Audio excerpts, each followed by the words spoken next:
نحمده ونصلي على رسوله الكريم اما بعد اعوذ باللہ من الشیطان الرجیم بسم اللہ الرحمن الرحیم۔ واجب الاحترام میرے پیارے ناظرین کرام، السلام علیکم ورحمۃ اللہ وبرکاتہ۔ ہماری آج کی ویڈیو کا ٹاپک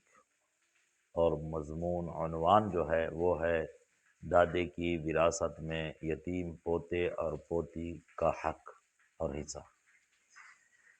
جو یتیم پوتا اور پوتی ہے، کیا دادے کی وراثت میں اس کا حق ہے یا نہیں؟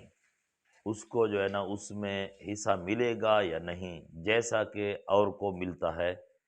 دادے کی وراثت میں۔ ناظرین کرام، شریعت مطہرہ میں، اسلام میں جو وراثت ہوتی ہے، وراثت وہی بنتی ہے جو آدمی فوت ہو جائے۔ جب جو آدمی فوت ہو جائے تو اس کے بعد اس کی جتنی بھی جائیداد ہے، کیش ہے یا کپڑا ہے، پنسل تک جتنی بھی اس کی اشیاء ہے، وہ ساری وراثت بنے گی۔ وراثت اس وقت بنے گی جب وہ یعنی فوت ہو جائے، اس کی ڈیتھ ہو جائے، تو پھر اس کی ہر چیز وراثت بن جائے گی۔ اور اس کے جو وارث ہیں وہ کون ہیں؟ یعنی وہ ہیں جو موجودہ زندہ ہیں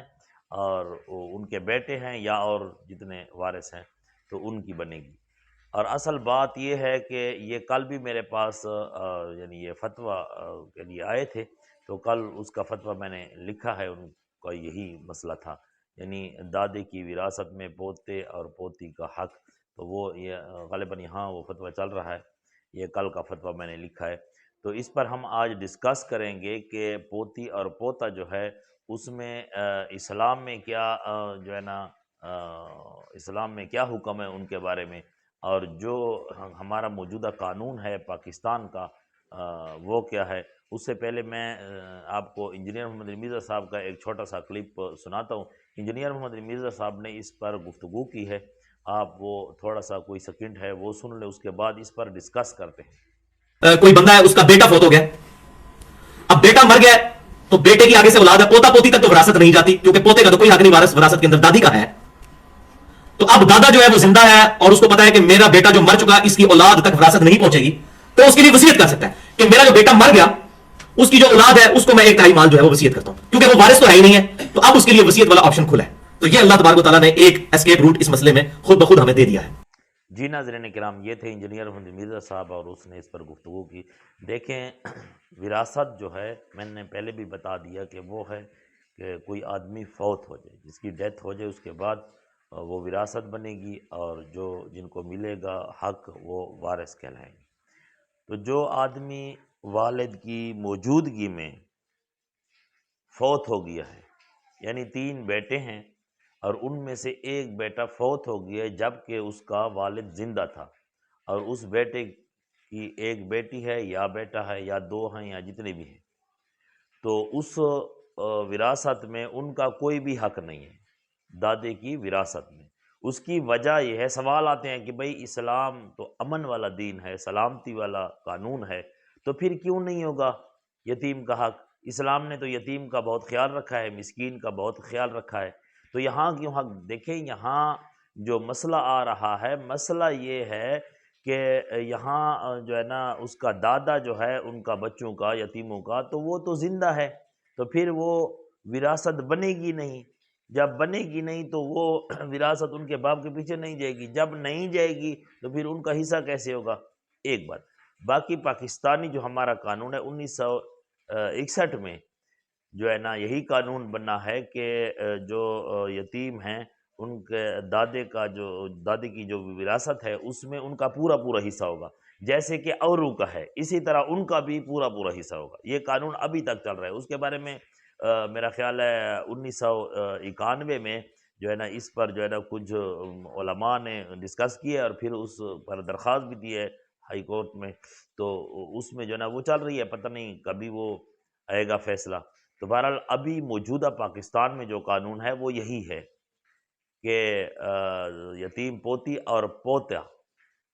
دادے کی وراثت میں ان کو پورا پورا حصہ دیا جاتا ہے، جیسا کہ اوروں کو وارثان کو دیا جاتا ہے۔ لیکن اسلام میں چونکہ بات یہ ہے جو میں پہلے سمجھا چکا ہوں، اس میں ان کا حق نہیں بنتا۔ ہاں اب دو باتیں ہیں۔ پہلی بات یہ ہے کہ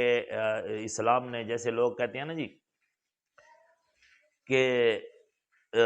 اسلام نے یتیموں کا حق کا جو بہت بیان کیا، یہاں تو یہ گھر کے یتیم ہیں، تو پھر یہ کیا بات ہوئی؟ دیکھیں اس میں قرآن کریم میں ایک جگہ آتا ہے، یہی وراثت تقسیم کرتے وقت، اس وقت اللہ تعالیٰ نے فرمایا، سورۃ نساء ہے آیت نمبر 8،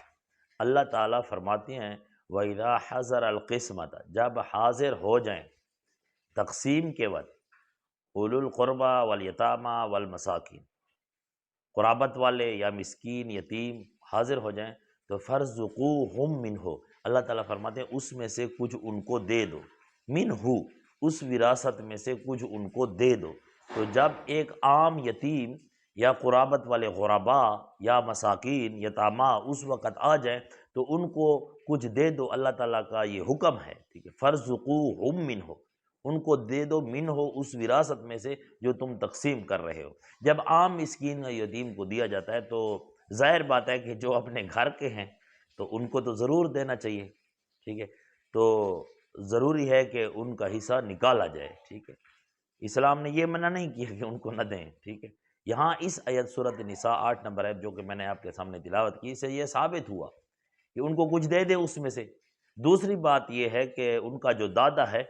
اس کے پاس آپشن تھا وصیت کا، تیائی حصہ وصیت تو پھر بھی وہ کر سکتے ہیں میراث میں، پورا وہ نہیں کر سکتے، کیونکہ وراثت کا جو مسئلہ ہے قرآن کریم نے پہلے طے کر دیا،